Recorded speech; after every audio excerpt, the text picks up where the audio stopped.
నిన్నగాక మొన్న పవన్ కళ్యాణ్ అన్నాడు కదా, దేశమంతా అభిమానించే వ్యక్తులను కూడా చేతులు కట్టుకుని నిలబడేటట్టు చేసిన ముఖ్యమంత్రి అని జగన్మోహన్ రెడ్డిని అన్నాడు కదా.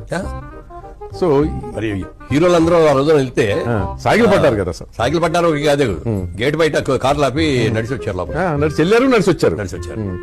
వాళ్ళకున్న స్టేటస్ కి ఎట్లా ఉండాలి మరి నేను ఆ రోజుల్లో నాకు అర్థం కాదు. మరి జగన్మోహన్ రెడ్డి గొప్ప అనాలా, వీళ్ళ చేతకాంతనం అనాలా? అప్పుడు నాకు ఒకటే పాయింట్ అండి, నేను అడుగుతాను. మీరు ఒక్కొక్క సినిమాకి 100 కోట్లు 50 కోట్లు మీ ఇష్టం వచ్చిన కోట్లు తీసుకోండి, పర్లేదు. సమస్య ఏంటప్పుడు టికెట్లది, ధరలు, అంతే కదా.